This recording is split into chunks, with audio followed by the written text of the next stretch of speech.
যারা প্রতিনিয়ত পাপ করে চলেছে আর ভবিষ্যতেও করবে। স্মরণা হাঁটু গেড়ে কান্না করতে থাকা রাহার নিকট বসল। রাহা জ্বলন্ত চোখে তাকিয়ে রয়েছে স্মরণার দিকে। ওপাশে হিমেল অর্ধ উন্মুক্ত শরীরে মাটিতে গড়াগড়ি খাচ্ছে। রাহা বিস্ফোরিত চোখে তাকিয়ে রাগান্বিত গলায় স্মরণাকে বলল, এর হিসেব আমি একদম হারে হারে নেব স্মরণা গু। স্মরণা মাছি তাড়ানোর মতো করে হাত নাড়াল। এমন হুমকি রাহা ছোট থেকেই তাদের দিয়ে আসছে। অবশ্য রাহার মা মিসেস রাবিনা নিজেও স্মরণাকে ভীষণ মারধর করেছেন নিজের মেয়ের জন্য। যখন স্মরণা কলেজে উঠল, এরপর থেকেই মিসেস রাবিনার এসব কর্মকাণ্ড কমতে লাগল। তবে মুখ হতে নিঃসৃত সেই বাজে বিশ্রী কথাগুলো আর দু একটা চড় এখনও চলমান।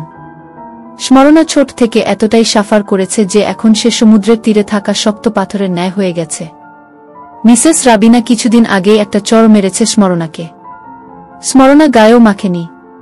নিজেকে ইস্পাতের কাঠামোয় এমন নিখুঁতভাবে তৈরি করেছে যে এখন এমন জ্বলন্ত খনি সে খুব একটা গায়ে মাখে না। ছোটবেলার সেই অনুদিত তেজটা যেন হঠাৎ করেই স্মরণার মাঝে উদীয়মান। স্মরণার কণ্ঠে তেজ মিশিয়ে রাহার কথার প্রত্যুত্তর করল, তা না হয় নিয়ে নিস।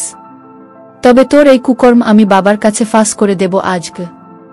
হিমেলের দিকে তাকালো স্মরণা আর বলল, বাবাকে বলবো এমন এক নোংরা কীটের সাথে নাকি আমার বিবাহ ঠিক করেছেন তিনি, যে কিনা হবু স্ত্রীর সৎ বোনের সাথে সবকিছু করে ফেলেছে। সবাই জানুক নবনী এসব আবর্জনা পা দিয়ে পিষে মারে গু। মুখ সামলে কথা বল স্মরণা গু। রাহার কথা শুনে স্মরণা হাসল, মুখ সামলেছি বহুবার, তবে শেষবারে আর নয় গি। বাবাকে এসব কিছুই দেখাবি না তুই গু। খুব জোরে জোরে হাসল স্মরণা। ওদিকে কর্মচারী দুজন আর বাইরে দাঁড়িয়ে থাকা কিছু মানুষ দাঁড়িয়ে দেখছে এসব, যেন কোনো মুভি চলছে এখানে। স্মরণা হাসি থামিয়ে বলল, এক কথার মানুষ আমি। উঠে দাঁড়িয়ে বেলটা হিমেলের দিকে ছুঁড়ে মারল। এরপর হনহনিয়ে বেরিয়ে গেল সেখান থেকে। এদিকে রাহা পাগলপ্রায় হয়ে গেল। তার মা জানলে তাকে মেরেই ফেলবে, কারণ তার মা আগে থেকেই সাবধান করেছিল যে এইবার আর নয় স্মরণার বিয়ের ব্যাপারে কোনো কিছু না করতে। তবে রাহা হিমেলকে দেখে পছন্দ করে ফেলেছিল, তাই তো এত দূর চেঁচিয়ে সবাইকে বেরিয়ে যেতে বলল। উঠে দাঁড়ালো কোনোভাবে। হাতে পায়ে পিঠে সর্বাঙ্গে ব্যথার প্রখরতা বুঝল। খুঁড়ে খুঁড়ে হেঁটে গিয়ে টেবিলের কাছে গেল।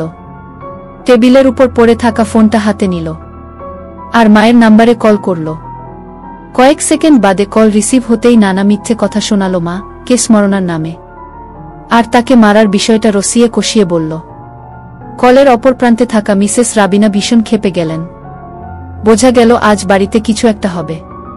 শীতের মিষ্টি দুপুর, বাতাসের বেগ সর্বোচ্চ মাত্রায় রয়েছে, যেন ক্ষণবাদেই বৃষ্টি পড়বে। তবে আকাশের উজ্জ্বলতা আর সূর্যের মিষ্টি হাসি যেন অন্য কথা বলছে। তাদের বচন যেন এমন বৃষ্টি নয়, বরং এটা শীতের একছত্র আবহাওয়া মাত্র। স্মরণা হোটেল থেকে বেরিয়ে রাস্তার ফুটপাত দিয়ে হাঁটা আরম্ভ করল। সকালে রাহাকে কথা বলতে শুনে ফেলেছিল স্মরণা, তাই তো আজ একদম অ্যাকশন নিতে পারল সে। এসব বলেই মেজাজ ফুরফুরে হয়ে হাঁটছিল সে। সে সময় সামনে থেকে কোনো এক শক্তপোক্ত ব্যক্তির সাথে ধাক্কা খেল স্মরণা। স্মরণা থেমে গেল। স্মরণা তো দেখেই হাঁটছিল, কিন্তু সামনের জন্য চোখ তাড়া করে হাঁটছিল বলেই অনাকাঙ্ক্ষিত দুর্ঘটনা। স্মরণা মেজাজ ঠিক রেখে ছেলেটার দিকে তাকিয়ে শুধুমাত্র শক্ত গলায় বলল, নেক্সট হতে দেখে হাঁটবেন গু। মুখটা দেখা গেল না। পিঠ দিয়ে কেমন মূর্তির মতো দাঁড়িয়েছিল ছেলেটা। স্মরণা তাড়াহুড়ো করে চলে গেল। রাস্তার মোড় ঘুরিয়ে বাম দিকে হাঁটা শুরু করল। সেই ছেলেটি পেছনে তাকিয়ে দেখল না মেয়েটাকে, তবে মেয়েটার কথা কানে বাজতে লাগল। তার সামনে অন্য এক ছেলে বলল, দাঁড়িয়ে আছিস কেন, চলো। ছেলেটা চলে গেল।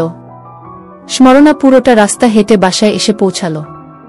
একটি 3তলা বিল্ডিং এর দোতলায় ভাড়া থাকে স্মরণের পরিবার। স্মরণের মা শাইনিকা বেগম 16 বছর আগে কার অ্যাক্সিডেন্টে মৃত্যুবরণ করেছেন। এর 1 বছরের মাথায় স্মরণের বাবা অনিল মোহন রাবিনাকে বিয়ে করে নিয়ে আসেন। রাবিনা ডিভোর্সি ছিলেন। স্মরণের সমবয়সী এক মেয়েও ছিল। তিনি বাড়িতে আসার পর স্মরণের জীবন নরক হয়ে গেল। ছোট থেকেই মারধর, লাঞ্ছনাবঞ্চনায় স্মরণের জীবন অতিষ্ঠ। স্মরণ কলিং বেল বাজাতেই দরজা খুলে দিলেন মিসেস রাবিনা। অগ্নিচোখে স্মরণের আপাদ মস্তক দেখে ঠাটিয়ে চড় মেরে বসলেন স্মরণার গালে। আকস্মাত আক্রমণে স্মরণা চমকালো, থমকালো।